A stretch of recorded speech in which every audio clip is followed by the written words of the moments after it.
Hello boys and girls and welcome back to Art. We are in our final week of our shirt design project, so I want to give you something else that you can work with to add some texture or designs to your shirt.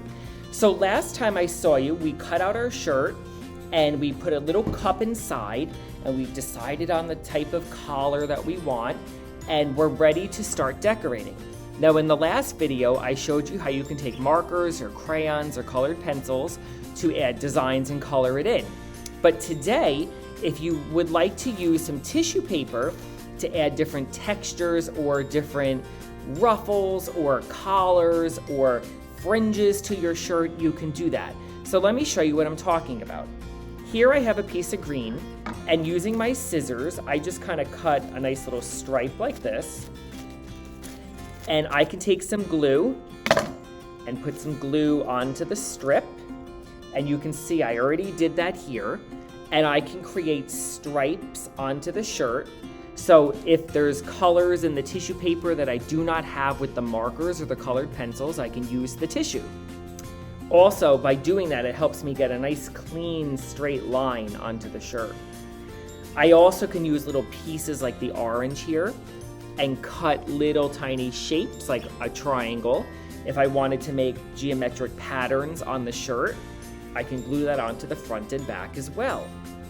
Also, the tissue paper is light enough and thin enough where if I wanted to maybe, I'll pan you down so you can see, if I wanted to maybe kind of crinkle it in my hands like this, you can see what I'm doing, and give it a little pinch, I can create little ruffles if I cut it like that.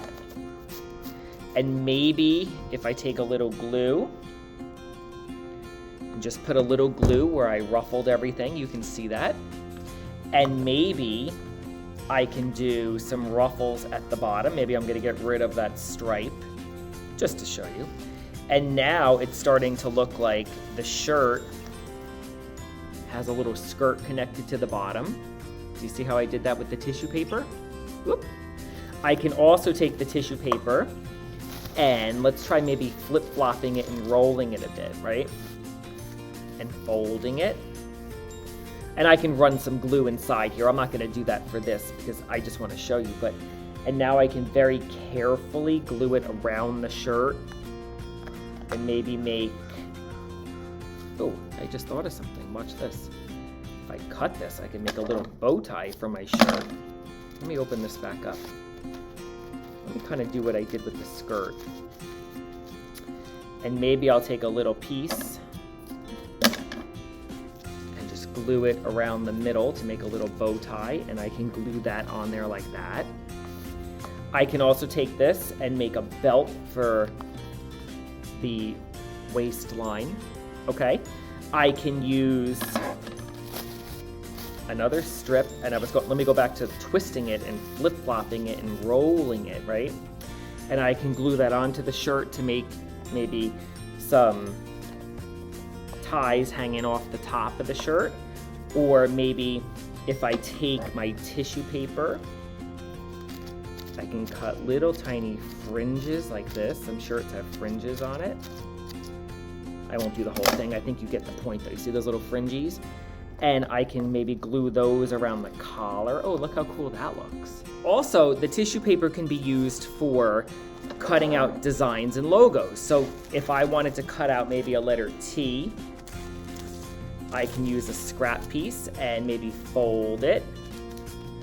And a letter T is symmetrical. So if I cut it where it's folded, and just be careful, trim it.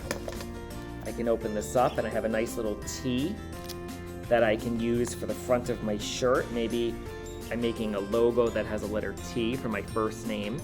So you can see that the tissue paper is used as another way to add some dimension, some texture, and some design to your project. So give it a try. Use the markers and the tissue paper. You don't have to cover the whole shirt in tissue paper. It's just there for accents, okay? So when you finish, I'd love to see them, so we're gonna keep them in the classroom so they can dry, and then we're gonna take them home. Have fun, boys and girls.